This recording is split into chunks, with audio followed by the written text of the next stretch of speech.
Started crying because the forensic accountant standing behind me said, "Your daughter also opened 11 credit cards in your name." My name is Elena Vasquez and I'm sitting at my mother's dining room table listening to my older sister Christina perform what she does best, playing the victim while destroying my reputation. "You've never been there for this family," Christina announces to the assembled relatives. Mom, our Aunt Rosa, Uncle Miguel and Christina's husband Derek. "The rest of us sacrifice, we help each other, we struggle together. But you just sit in your fancy apartment, living your perfect life, pretending we don't exist." I say nothing. I'm holding a manila folder in my lap. It's thick, professionally bound, and contains 6 months of work from a forensic accountant named Patricia Wong. Christina doesn't know this yet. She will in about 3 minutes. If you've ever been the family ATM while being accused of selfishness, hit that like button and subscribe right now. You're not going to want to miss what happened next. Let me take you back 5 years to where this really started. I was 27 working as a project manager at a tech company in Austin. Good salary, not extraordinary but comfortable. I'd moved to Texas right after college, built a career, created a life separate from the family drama that had defined my childhood in Phoenix. Christina was 32, married to Derek, a construction worker with ambition but inconsistent employment. They had 2 kids, lived in a rental house 20 minutes from mom, and were always one emergency away from financial disaster. That's when the calls started. "Elena, I hate to ask, but Jaden needs braces and our insurance won't cover it. Could you help with maybe $2,000? I'll pay you back." She didn't pay me back. "Elena, Derek's truck broke down and he needs it for work. Could you loan us $3,000? Just until his next job starts." She didn't pay that back either. "Elena, the landlord raised our rent and we're short this month. Could you cover the difference? Just $800. I promise this is the last time." It wasn't the last time. At first I told myself I was helping family. That's what you do, right? Christina was struggling, mom was on a fixed income and I had the means to help. Felt like the right thing to do. But the requests never stopped. And they were always urgent, always presented as one-time emergencies, always accompanied by promises of repayment that never materialized. By 2019, I'd given Christina approximately $48,000. She'd repaid zero. That's when I made a decision. I set up a monthly payment. $3,200, transferred automatically on the first of every month to Christina's account. No more emergency calls. No more guilt trips. Just consistent, reliable support. "This is to help with rent, utilities, and kid expenses," I told Christina when I set it up. "I'm doing this because I love you and I want my niece and nephew to be stable. But this is it. No more emergency requests." "Oh my God, Elena, you're saving us," Christina said, crying. "I don't know how to thank you. Just use it for the kids and the bills. That's all I ask." For 6 months everything was fine. The money transferred. Christina posted on Facebook about how blessed she was. Life seemed stable. Then the request started again. "Elena, I know you're already helping, but Derek's mom is sick and we need to fly to Ohio. Could you cover the flights? Just $1,200. "Elena, Sophia's school is doing a trip to Washington, D.C. and all her friends are going. We can't be the only family that can't afford it. Could you help with $900? "Elena, our car needs new tires and we literally can't drive without them. Could you send $500? Every request came with justification. Every request came with guilt. Every request came with the implication that if I said no, I was selfish, uncaring, prioritizing myself over family. I said yes more often than I should have. By 2023, I'd given Christina approximately $245,000 over 4.5 years. The monthly payments alone totaled $173,000. The emergency requests totaled another $72,000. $250,000. And Christina still complained that I never helped the family. Mom believed her. Aunt Rosa believed her. The entire family narrative became, Elena has money and won't share it. Christina and Derek are struggling while Elena lives selfishly in Texas. The breaking point came 6 months ago. I was visiting Phoenix for Mom's birthday. Family dinner, nothing fancy, just everyone gathering at Mom's house.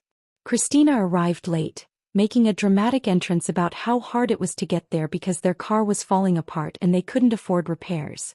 I'd literally sent her $3,200 4 days earlier. "Elena, Christina said, settling into her chair with a martyr's sigh. It must be nice to not have to worry about money. Some of us aren't so lucky. I looked at her. What do you mean? Just that you've always had it easy. Good job, no kids, no responsibilities. Meanwhile, Derek and I are drowning trying to provide for our family. Christina, I send you a little help here and there, I know. And I appreciate it. But it's not like you're really sacrificing anything. You still have your nice apartment, your new car, your vacations. My vacation that year had been 4 days in San Antonio. Hers had been 2 weeks in Cancun. I'd seen the Facebook photos. But I didn't say anything. I never said anything. That was my mistake. The lies got worse. Christina told Aunt Rosa that I'd refused to help with Jaden's medical bills. I'd paid $4,000 for those bills. She told Uncle Miguel that I'd missed Sophia's birthday because I couldn't be bothered. I'd sent a $500 gift and called from Texas to sing happy birthday.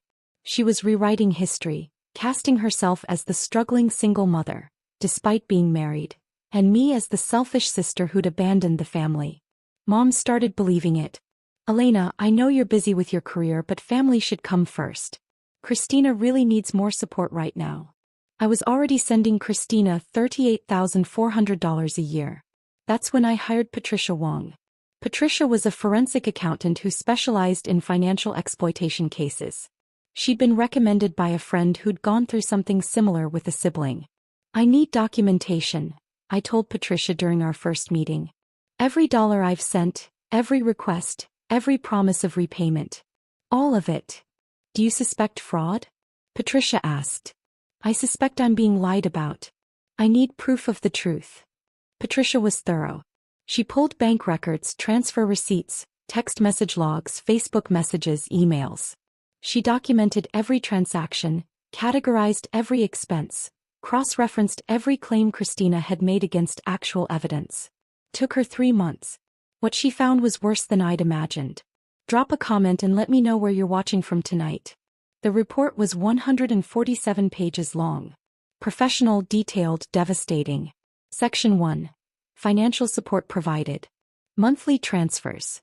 $3,200 x 55 months equals $176,000. Emergency requests. 47 separate payments totaling $69,000. Direct payments to vendors. Medical, school, utilities $23,400. Total support provided, $245,000. Section 2. Repayment received. Total, $0. Section 3. Claimed versus actual need. This section was illuminating. Patricia had cross-referenced Christina's requests against her social media posts and credit card statements, which Christina had stupidly used my address for when she'd opened accounts, giving Patricia legal access through the fraud investigation. Christina claimed she couldn't afford school supplies. She'd spent $800 at Sephora that same week. Christina claimed they were behind on rent. They'd booked a cruise. Christina claimed Jaden's medical bills were bankrupting them. They'd bought a boat. A boat. Section 4. Identity theft and fraud. This was the section that changed everything. Patricia had found 11 credit cards opened in my name. Total balance, $167,000. The cards had been opened over 3 years, using my social security number, my address, and forged signatures. They'd been used for everything from furniture to vacations to cash advances. The payments had been made sporadically, mostly minimum payments, tanking my credit score. I'd noticed my credit score dropping 2 years ago but assumed it was an error. I'd been meaning to investigate but kept putting it off. Patricia hadn't put it off. She'd traced every card to applications filled out from Christina's IP address. She'd found selfies Christina had posted on Facebook wearing jewelry purchased on my fraudulently obtained credit. She'd documented everything. Section 5. Legal options. Patricia laid out my options clearly. File criminal charges for identity theft, felony 1 to 5 years prison. File civil suit for restitution, $167,000 plus damages. Report to credit bureaus and creditors. Destroy the fraudulent accounts. Demand repayment privately with legal threat. Cut contact and absorb the loss. She recommended options 1, 2, and 3 simultaneously. I chose to give Christina one chance first. One family dinner. One opportunity to tell the truth. That brings us to tonight. I'm sitting at Mom's table holding the folder, listening to Christina perform her greatest hits of victimhood. "We're about to lose our house," she's saying now, voice trembling with practiced emotion. "Derek's been working every job he can find, I'm doing everything I can, and we still can't make it." Meanwhile, Elena sends maybe a couple $100 here and there when she feels like it. Couple $100 here and there. Aunt Rosa looks at me with disappointment. "Elena, Miji, you have to help your sister. Family is everything." Uncle Miguel nods. "Your mother raised you better than this." Mom won't meet my eyes. She's clutching her rosary, probably praying for me to stop being so selfish. Derek is silent, staring at his plate. He knows something's coming. He's not stupid. Christina's building to her finale. "I don't ask for much. I never have. I work hard, I sacrifice for my kids, I do everything right. And my own sister can't even." $3,200, I say quietly. Christina stops mid-sentence. "What?" $3,200. "That's what I send you every month. Automatically. On the first of the month. I've been doing it since January 2019. The table goes silent. That's not," Christina stammers. I open the folder and pull out the first document. Bank transfer records highlighted, dated, categorized. 55 months of payments. That's $176,000 in monthly support alone. I slide it across the table to Mom. "Here's every transfer. Date, amount, confirmation number." Mom picks it up with shaking hands. Her eyes go wide. "But that's not all," I continue, pulling out the next section. 47 emergency requests over the same period. Braces, car repairs, medical bills, rent, school trips, Christmas presents, Easter expenses, back-to-school shopping, Derek's tools, the kids' birthday parties. $69,000 in one-time payments. I slide that across to Aunt Rosa. And then there are the direct vendor payments. The times you gave me account numbers and I paid your electric bill, your water bill, Jaden's orthodontist, Sophia's dance classes. $23,400 paid directly to service providers. Uncle Miguel takes that page, scanning it in disbelief. Which brings us to a total of $245,000 in financial support I've provided to Christina over the last 4.5 years. Christina's face has gone from red to white. "Elena, you can't just what? Can't just document the truth? Can't just prove that your entire narrative is a lie?" I pull out another section. Because this is interesting. This is Patricia Wong's analysis of your claimed need versus your actual spending. I start reading. May 2021. Claimed you couldn't afford groceries. Requested $500 for food. That same week you spent $1,200 at a luxury spa resort. June 2022. Claimed Jaden's medical bills were overwhelming. Requested $4,000. 2 weeks later you bought a boat for $8,000. Should I continue? That boat was Derek's. October 2023. Claimed you were 3 months behind on rent and facing eviction. I sent you $9,600. You weren't behind on rent. Your landlord confirmed you were current. You used the money to renovate your kitchen. Mom's rosary falls from her hands. Christina, please tell me this isn't true. Christina's eyes are filling with tears. The real kind this time, not the performative ones. It's not what it sounds like. It's exactly what it sounds like, I say. I have documentation of every lie, every exaggeration, every manipulation. For 4.5 years, you've told this family that I'm selfish while I've been sending you the equivalent of a full-time salary. Hit that subscribe button if you've ever had to prove the truth to family who refused to believe you, because what happened next was beautiful. Derek stands up. I'm going outside. Sit down, I say. It's not loud, but it's commanding. You're going to want to hear this next part. He sits. I pull out the final section. The one that Patricia hand delivered to me with a warning. This is going to destroy your relationship with your sister permanently. Make sure you're ready for that.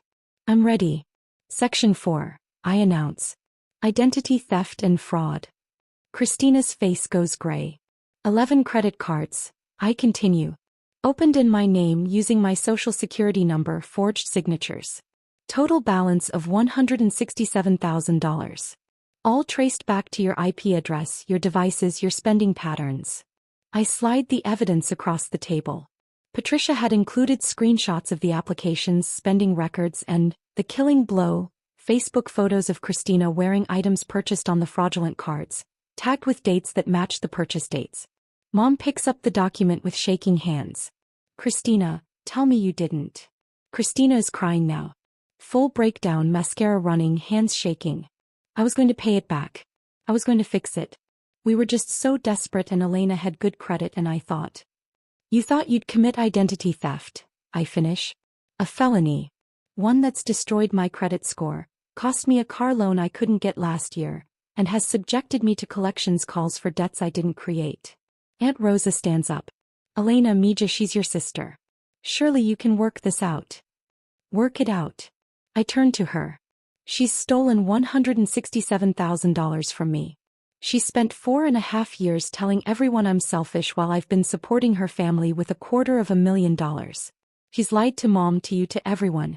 What exactly should I work out? Family forgives, Aunt Rosa says weakly.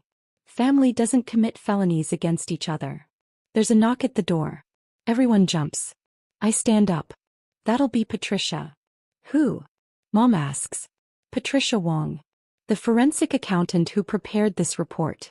She's here to witness this conversation and to serve as a professional third party for what happens next. I open the door. Patricia walks in, professional, in a gray suit, carrying a briefcase. She's 63, has testified in over 200 fraud cases, and doesn't suffer bullies. Good evening, Patricia says calmly. I'm Patricia Wong, certified forensic accountant.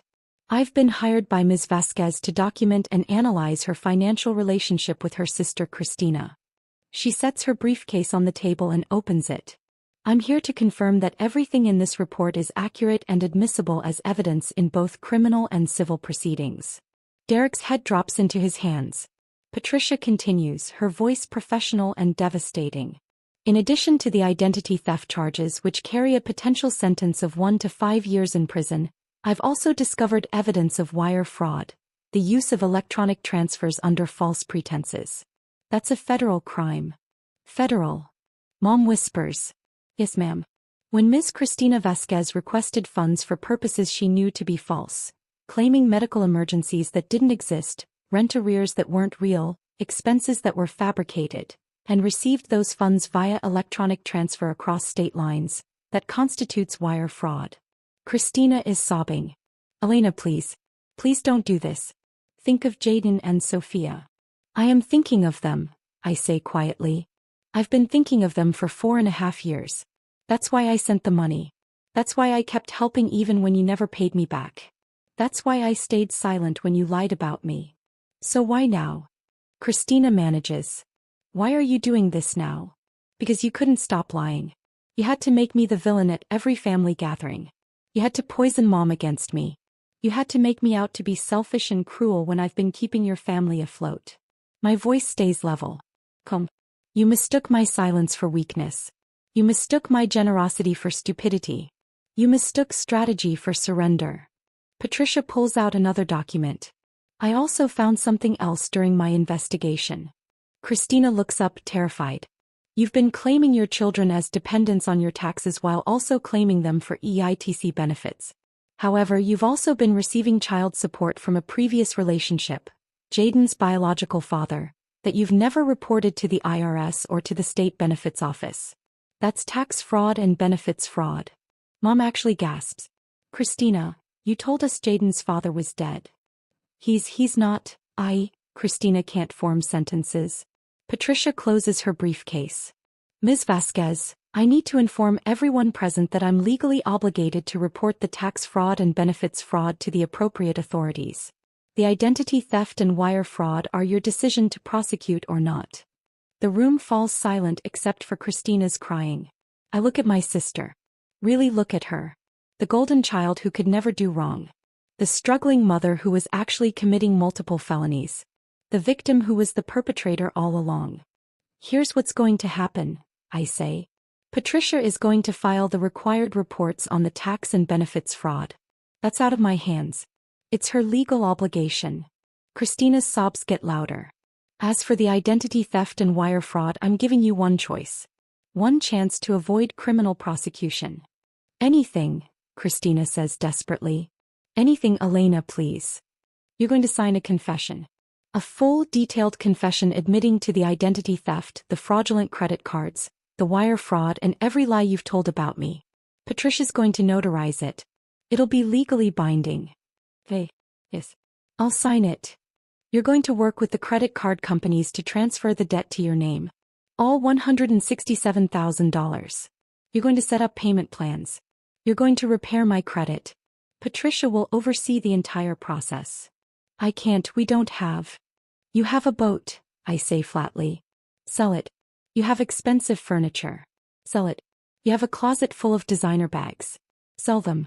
You're going to liquidate every unnecessary asset and put it toward this debt. Derek finally speaks. We'll do it. We'll sell everything.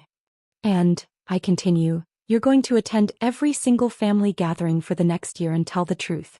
Not a summary. Not a vague apology. The full truth about every lie you told about me. About the $250,000 I gave you. About the crimes you committed. Everything. Elena, that's the deal. You do all of that and I won't press criminal charges for the identity theft and wire fraud. You don't, and Patricia has already prepared the criminal complaints. We'll file them tomorrow morning. Christina looks at Derek. He nods slowly. I'll do it, Christina whispers. Good. I pull out one more document. There's also this. It's a cease and desist letter prepared by my attorney. Effective immediately, you will cease all contact with me except as required for the debt repayment and credit repair process. No calls. No texts. No social media messages. No showing up at my apartment. If you need to communicate something, it goes through Patricia. You're cutting me off? Mom says, her voice breaking. I'm setting boundaries, I correct. Christina has proven she can't be trusted with my money, my credit, my information, or my reputation. I'm protecting myself. Patricia pulls out a pen and the confession document. If you're ready to sign, Miss Cristina Vasquez, we can begin the process now. Christina takes the pen with shaking hands. She signs. Patricia notarizes it, makes 3 copies and hands one to Christina, one to me, and keeps one for her files. The credit repair process will begin Monday, Patricia says. I'll be in touch with account numbers and payment plan options. Ms. Vasquez, do you have anything else? No. We're done here. Patricia nods professionally and leaves. The silence that follows is deafening. Mom is staring at Christina like she's seeing her for the first time. How could you do this? To your own sister. I'm sorry, Christina sobs. I'm so sorry. We were desperate and it snowballed and I couldn't. You were never desperate, I say quietly. You were entitled. You thought you deserved my money because I had it and you wanted it. You thought you could take whatever you wanted because I was too nice to stop you. I stand up and collect my folders. Elena, wait, Mom says. Please don't leave like this. Like what, Mom? Like the selfish daughter you've spent 5 years believing I was. I look at her. You never once asked for my side of the story. You never once questioned Christina's version of events. You just assumed I was the problem. I didn't know. You didn't ask. There's a difference. I walk toward the door. Aunt Rosa tries one more time. Elena, she's still your sister. Family is. Family is not unconditional, I interrupt. Family is earned. Christina didn't just betray my trust. She committed crimes against me for years while convincing all of you that I was the villain. That's not family. That's exploitation with a genetic connection. I open the door. Will I ever see you again? Mom asks, crying. I pause. That depends on you. If you can acknowledge what actually happened here, not make excuses for Christina, not minimize the fraud, not ask me to forgive and forget, then maybe. But if you're going to defend her, enable her, or pressure me to work it out, then no. That's harsh, Uncle Miguel says. No, I say.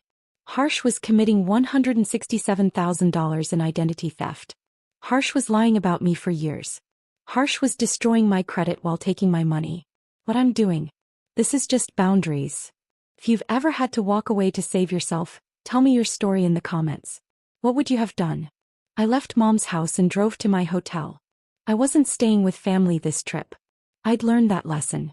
My phone started ringing within 10 minutes. Mom, please come back so we can talk about this properly. Aunt Rosa, you're being too hard on your sister. Uncle Miguel, think of the children. I blocked all of them temporarily. I needed space. The only call I answered was from Derek 2 hours later. Elena, he said, his voice rough. I didn't know about all of it. The credit cards, the lies about you. I knew we were getting help from you, but I didn't know the extent, and I sure as hell didn't know about the fraud. Okay. I'm not making excuses for Christina. What she did was wrong. Criminal. Unforgivable. He took a breath. But I'm going to make this right. The boat's already listed. I'm selling my truck and getting something cheaper. We're liquidating everything we can. Good. And I'm getting Christina into therapy. Real therapy. And probably marriage counseling for us because I don't know if we survive this. That's between you two. I know. I wanted you to know that I'm taking this seriously. The kids ask about you. They love their Aunt Elena. I don't want them to lose you because their mother's a criminal. That hit harder than I expected. Tell them I love them too. Tell them this has nothing to do with them. I will. And Elena? Thank you for not pressing charges. A lot of people would have. I still might if Christina doesn't follow through. She will. I'll make sure of it. He hung up. The next 3 months were a masterclass in consequences. Patricia filed the required reports on the tax and benefits fraud. The IRS launched an investigation. The State Benefits Office opened their own case. Christina hired a tax attorney and was negotiating a repayment plan that would take her 15 years to complete. The credit cards were being transferred to Christina's name one by one. Her credit score was destroyed. She'd never get a decent loan again. The boat sold. The furniture sold. The designer bags went to a consignment shop. Christina got a part-time job at Target to help with the debt payments. Derek took a second job. They downgraded their house, moving to a smaller rental to save money. And Christina attended family gatherings and told the truth. I didn't go to those gatherings, but Mom called me after each one. She told everyone about the credit cards. Mom said after the first one. About the lies. About all the money you gave her. Elena, I'm so ashamed I didn't believe you. Okay. Can you forgive me? Eventually. Not yet. It was honest. We were both trying. 6 months after the confrontation, Christina sent me a letter. Handwritten, 8 pages long. It started with, I don't expect you to read this. I don't expect you to forgive me. I just need to say it all in my own hand so maybe someday you'll know I actually understood what I did. She detailed every lie, every manipulation, every justification she'd told herself. She owned all of it. She didn't make excuses. She didn't blame Derek or the kids or financial pressure. I was entitled, she wrote. I grew up as the favorite and I learned that I could get away with things you couldn't. I learned that my problems were more important than yours. I learned that you would always give in eventually. And I used that. I exploited it. I exploited you. The last page said, I know I destroyed our relationship. I know you'll never trust me again. I know I don't deserve forgiveness. But I want you to know that I'm changing. Not for you, I don't have the right to ask anything of you. For myself. For my kids. For Derek, who deserves a better wife than a criminal. I'm in therapy 3 times a week. I'm working 2 jobs. I'm paying back every cent even if it takes decades. Not because of the legal threat. Because it's right. You taught me what integrity looks like by having it when I had none. Thank you for that. Even if you hate me forever, thank you. I cried reading it. Not forgiving tears. Grief tears. For the sister I'd never really had. For the relationship that was built on lies. For the family that had believed those lies. But I also felt something like hope. Not for reconciliation. For her. For the possibility that she might actually become someone worth knowing. I didn't respond to the letter. Not yet. Maybe someday. A year after the confrontation I had coffee with Mom. Just the 2 of us. She flew to Austin, insisted on staying at a hotel, was careful with every word. I failed you, she said. I enabled Christina's worst behaviors since she was a child. I made excuses for her. I expected you to be the responsible one, the one who gave and gave and gave while letting her take and take and take. Yes, I agreed. You did. I'm trying to be better. With Christina, with you, with myself. She pulled out her own folder. I started therapy too. This is what my therapist calls a repair plan. I took it. It outlined specific behaviors she was changing, specific ways she was working on our relationship, specific boundaries she was learning to maintain. "I'm not asking for immediate forgiveness," Mom said. "I'm asking for a chance to earn back your trust. Fully. With actions, not just words." "I can work with that," I said. We talked for 2 hours. Real talk. About my childhood, about favoritism, about the patterns that had broken our family. It wasn't comfortable. She cried 3 times. But it was real. "Can I ask you something?" Mom said as we were leaving. "Sure. Why did you keep giving Christina money even when she never paid you back? Even when she lied?" I thought about it. Because I loved my niece and nephew.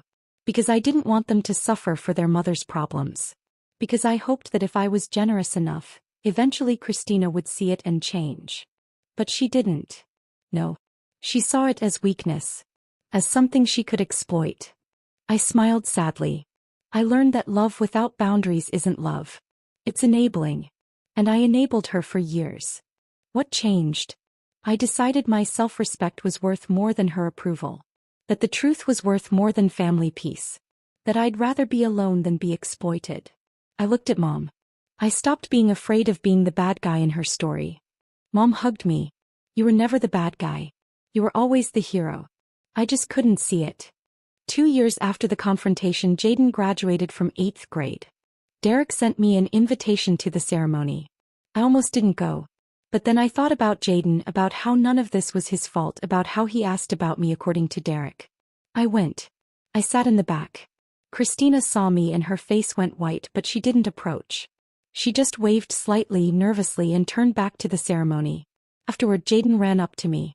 "Aunt Elena. You came." "Of course I came. I'm proud of you, kiddo." "Mom said you might not because things are complicated." "Things are complicated," I agreed.